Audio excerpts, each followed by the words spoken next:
एक कक्ष में 600 बच्चियों को बैठा के अगर डिसिप्लिन की बात करें जाती है, बिल्कुल भी उचित नहीं है, संभव ही नहीं।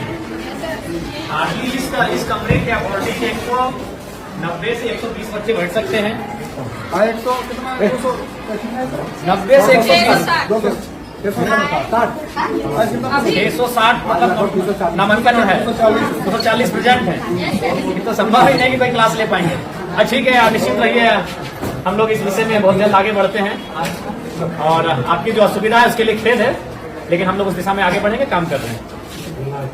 ये कौन सा क्लास है? 11 है। फैकल्टी क्या है? अच्छा, पढ़ाई लिखाई ठीक से कर रहे हैं ना? देखिए, मन लगा के पढ़िएगा ना, क्योंकि हम लोग जो है मिडिल क्लास फैमिली से आते हैं। भले आपके प्रिंसिपल आपके साथ खड़े हैं, आपके एमएलए भी आपके साथ खड़े हैं, लेकिन हम लोग मिडिल क्लास फैमिली से आते हैं और हमारी पूंजी शिक्षा ही है। हमारे मम्मी पापा के पास उतने पैसे नहीं है कि अगर हम शिक्षा में अच्छा नहीं करेंगे तो हम कोई बढ़िया व्यापार को आगे बढ़ा सकते हैं, हम बड़े शहरों में जाके अपने आप को स्थापित कर सकते हैं। हमारी पूंजी ही हमारा एजुकेशन है। हम जितना बेहतर से यहाँ से निखर के जाएंगे उतना हम अपने आप को स्टेब्लिश करेंगे। इसलिए आप लोग किसी भी प्रकार का कोई कंप्रोमाइज नहीं कीजिएगा। हम जानते हैं कि हो सके आपको समस्या आएंगी, क्योंकि बहन लोग को थोड़ी आ सकती है, क्योंकि आज भी लोगों की मानसिकताएं वैसी हैं, लेकिन आप निश्चिंत रहिए, अब जमाना बदला है, जमाने के लोगों की सोच बदली है और हमें लगता है कि बेटा और बेटी को समान दृष्टिकोण से लोग देख रहे हैं। तो आपको भी कुछ अगर सुविधाएं आएंगे तो उससे आपको पार जाना है और कभी शिकायत और समस्या को लेकर अपनी पढ़ाई से कंप्रोमाइज मत कीजिएगा, इस चीज से कंप्रोमाइज मत कीजिएगा। देखिए, हम दूसरा का उदाहरण नहीं देंगे, आपके बीच आपके एमएलए खड़े हैं और हम आपको बताना चाहेंगे, हम अभी भी स्टूडेंट हैं। अभी हम धनबाद विनोद बिहारी महतो विश्वविद्यालय से डॉक्टर ऑफ फिलोसफी के स्कॉलर हैं और ऐसा नहीं कि कंटिन्यू 2018 में हमारा एडमिशन है, बीच में 2 साल बाधित हुआ है, क्योंकि इसमें होता है कि साल में 1.5 साल में आपको प्रेजेंट करना पड़ता है अपना थीसिस। तो हम अभी भी कंटिन्यू हैं, क्योंकि हमने कभी एजुकेशन से कंप्रोमाइज नहीं किया है। कभी आज हम आपके एज एमएलए के रूप में आपके बीच खड़े हैं और हमें तो लगता है कि आप कम से कम हमसे बेहतर परिवार से ताल्लुक रखते होंगे, क्योंकि हम उतना समय नहीं कि हम आपको अपनी घटना सुनाए, लेकिन संक्षिप्त में इतना बताना चाहेंगे कि हमने उस माँ ने हमें पढ़ाया है जिसने 28 साल की उम्र में अपने पति को खोया था। मात्र 28 ईयर हमारी माँ की आयु थी। हमारा जो छोटा भाई था वो मैंने गर्भ नहीं था, उसका जन्म भी नहीं हुआ, तो दुनिया उसने देखा नहीं, तो उस समय हमारे पिता को हमारी माँ ने खोया था। उसी साल हमारे दादाजी का भी देहांत हुआ था और ठीक उससे 2 साल पहले हमारी एक बहन और एक भाई, और उससे ठीक 1 साल पहले 1.5 साल पहले हमारे एक बहन का भी डेथ हुआ था। तो उस परिस्थिति में एक स्त्री ने हमारा परवरिश किया और आज आपके एमएलए के रूप में हम हैं। हमने कभी एजुकेशन से कंप्रोमाइज नहीं किया है। आज भी हम स्टूडेंट हैं, आज भी हम स्कॉलर हैं। इसलिए आपको आपके एमएलए ये संदेश देना चाहेंगे कि किसी भी परिस्थिति में आप अपनी पढ़ाई से समझौता नहीं कीजिएगा। यही आपकी पूंजी है, क्योंकि आपके माता पिता अगर सक्षम है तो अच्छी बात है, हम भी शुभकामना देते हैं कि आप बहुत सक्षम हो, लेकिन ये अधिकांश ये सत्य है कि हम लोग मिडिल क्लास फैमिली से आते हैं और हमारी पूंजी पैसा नहीं है, हमारी पूंजी एजुकेशन है। आप जितना यहाँ से निखर के जाएंगे उतना बेहतर आपका भविष्य होगा।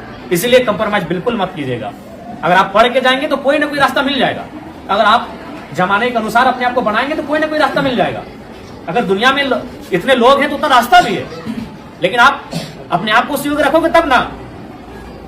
इसलिए आपको हमारी शुभकामनाएं हैं, आप लोग बेहतर करें और जो भी आपकी समस्या है उनको हम जानने के लिए आपके बीच आए हैं। आपके तमाम शिक्षक प्रिंसिपल महोदय सब हमारे साथ हम लोग विजिट कर रहे हैं और जो भी समस्याएं छनकर आएगी उनको लेकर हम लोग काम करेंगे। ठीक है, तो हम ठीक है, पढ़ा के सबसे पहले हमारी बात को आप लोग सुनिए। 10 महीना, देखिए 10 में अगर आप है तो अभी ये महीना है दिसंबर का, आपके पास काफी कम समय है। इसलिए आपसे हम यही संदेश मेरा रहेगा कि आपको अभी यहाँ से पूरा अलर्ट रहना है। इसलिए बाबू साहब फिर अभी जनवरी आएगा, कुछ दिन पिकनिक में चला जाएगा, फिर मकर संक्रांति आएगा, फिर सरस्वती पूजा आएगा, तो हमारे पास अगर देखा जाए तो काफी कम समय है और आप अभी उस मुकाम में हैं जहां अपने आप को बढ़ाएंगे। इसलिए यहाँ से आप एक भी दिन बाद के बाद ढील मत कीजिएगा। और एक बात, आप जो अभी तक पढ़ाई हुआ है, जैसी बात है, सर लोग मेहनत किए, आप लोग पढ़े हैं, बहुत सारी चीजों को आप जाने हैं, उसको आप प्रैक्टिस कीजिएगा, रिवाइज कीजिएगा।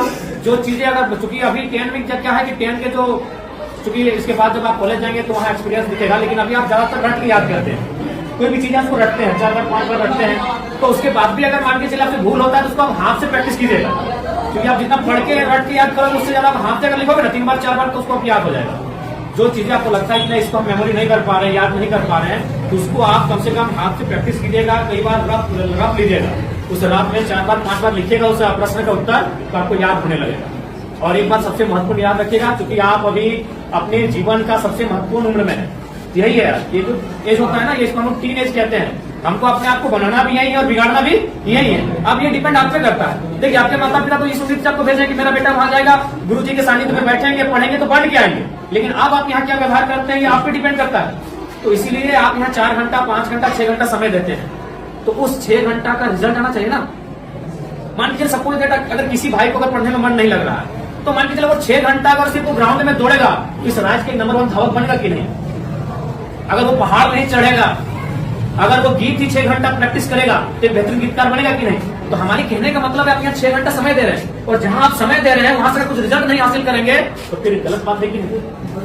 तो इसलिए आप यहाँ 6 घंटा समय दे रहे हैं, अपना 5 घंटा आप समय दे रहे हैं, तो इसलिए यहाँ से आपको परिणाम हासिल करके जाना है, यहाँ से आपको रिजल्ट लेके जाना है। इस बात को आपको ध्यान में रखना है, ठीक है? बाकी आपको जहां असुविधा होगी, आपके शिक्षक, आपके प्रिंसिपल तो साथ में ही, आपके विधानसभा के आपके एमएलए, हम भी आपके साथ हैं, जहां हमारी आपको जरूरत पड़ेगी आप हमें बेहतर याद कीजिएगा, ठीक है? आज चूंकि समय का अभाव है, 1 घंटे हम आपको ले लेते हैं, लेकिन समय का अभाव है। जैसे बच्चा का आने का दिमाग में इतनी हो गया है, काफी देखकर हम लोग भेजे हैं सर, एक बार रात में तो मिलता है। हाँ, तो जो 7-8 बच्चा हम लोग भेजे दिखा के सामाजिक सुरक्षा, हाँ, पैसा कितने हजार का महीना मिलता है, ठीक है। 8 या 10 आप भेजे, ठीक, इसको हमको संज्ञान में रखिएगा।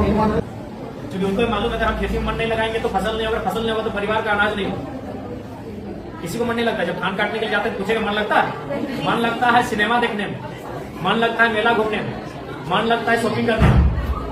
काम में मन नहीं लगता है, वहां लगाना पड़ता है, क्योंकि वही काम आपका पहचान है, वही काम आपका कर्म है, तो मन वहां लगाना पड़ता है। अभी आपका कर्म है आपका शिक्षा अर्जन करना, ये आपका कर्म है, इसलिए आपको मन लगाना है। और लगता है तो अच्छी बात है, अगर लगता है तो अच्छी बात है, और नहीं लगता है तो लगाना पड़ेगा। और बाकी आपकी समस्याओं से हम लोग अवगत हो रहे हैं, काफी समस्याएं हैं आपके विद्यालय में, और आपकी समस्याओं का निराकरण के लिए हम लोग हमेशा प्रयासरत रहेंगे। और आप लोग बढ़िया से बढ़िया आगे पढ़िए, हमारी शुभकामनाएं हैं। अगर कुछ समस्याएं होंगी आप सीधा हमसे संपर्क कीजिएगा, और बेहतर अपनी बात को रखिएगा, डर भय मत कीजिएगा कि हम आपके एमएलए हैं, हम आपके एक सहयोगी के रूप में आपको दिशा पथ प्रदर्शक